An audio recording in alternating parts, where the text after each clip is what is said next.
70 کی دہائی تھی، کوئی آج کل والا پاکستان تو تھا نہیں۔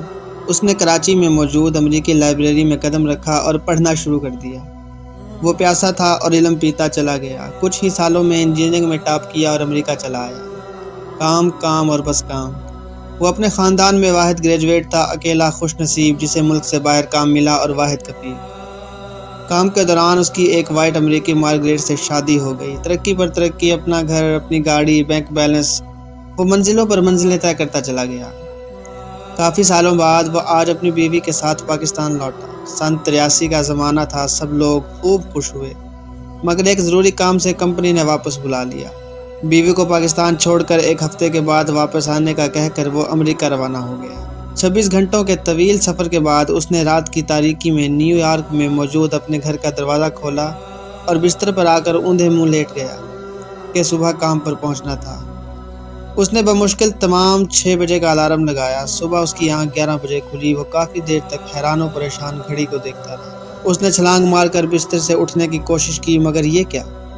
وہ تو اپنے آپ کو 1 انچ بھی نہ ہلا پایا۔ اس نے گھبراہٹ میں چیخنا چاہا مگر کوئی آواز نہ نکل سکی۔ رات کے کسی پہر جب وہ خوابوں میں دنیا فتح کر رہا تھا تو قدرت کو کچھ اور ہی منظور تھا۔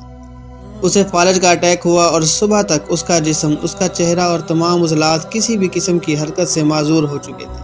اس کا دماغ کچھ کام کر رہا تھا مگر اسے بڑی مشکل پیش آ رہی تھی، یہ سوچتے ہوئے کہ وہ کون ہے، اس کا نام کیا ہے، بیوی بچے ماں باپ کون ہیں۔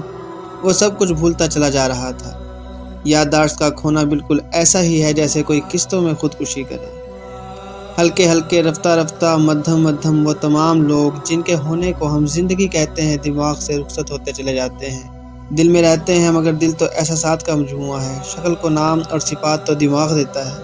مسٹر صدیقی کو بستر پر پڑے آج تیسرا روز تھا۔ موبائل فون تو اس دور میں ہوتے نہیں تھے، اور اگر ہوتے بھی تو وہ کون سے اس قابل تھے کہ وہ ہاتھ ہلا سکتے۔ گھر میں موجود فون بجتا رہا، کبھی آفس والے کال کرتے تو کبھی پاکستان میں گھر والے۔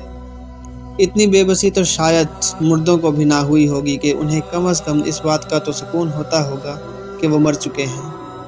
مرنا کتنی بڑی نعمت ہے، انہیں آج سمجھ آ رہا تھا۔ چوتھا دن، 5واں دن اور آج 6واں دن۔ غلطی سے آج ڈاکیا دروازہ کھلا دیکھ کر مسٹر صدیقی کو ہیلو ہائی کرنے آ گیا۔ کہ ان کے اخلاق اچھے تھے، وہ ہمیشہ ڈاکیوں کو دیکھتے تو حال احوال پوچھتے۔ ڈاکیے نے کھلی آنکھوں مگر ساکت جسم کو دیکھا تو 911 پر ایمرجنسی کال دے دی۔ وہ آئے اور اٹھا کر لے گئے۔ اگلے 9 ماہ صدیقی صاحب کومے میں رہے۔ وہاں سے ہوش آیا تو کینٹکی کے ایک ہاسپائس ریہیبلیٹیشن سینٹر میں منتقل کر دیا گیا۔ یہاں ایسے لوگوں کو رکھا جاتا تھا جن کا واحد علاج خود موت ہوتی تھی۔ دن، ہفتے، مہینے اور سال گزرتے چلے گئے۔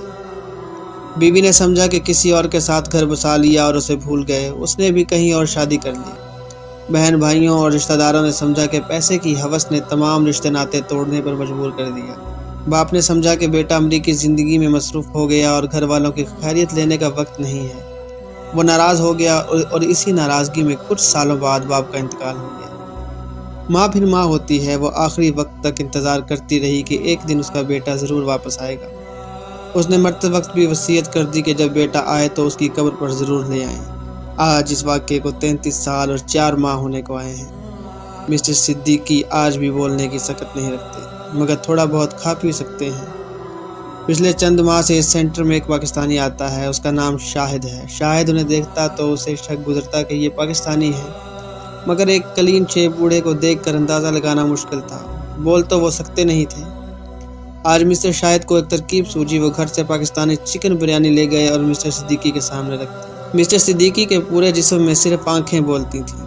آج تو جیسے وہ ابل پڑی۔ نرس چمچ سے بریانی آہستہ آہستہ منہ میں ڈالتی جاتی، مگر اتنے آنسو اس میں مل جاتے کہ اندازہ کرنا مشکل ہو جاتا کہ چمچ میں چاول کی مقدار زیادہ ہے یا آنسو ہوگی۔ یہ آنسو اس بات کا ثبوت تھے کہ بندہ یا تو پاکستانی ہے یا انڈین۔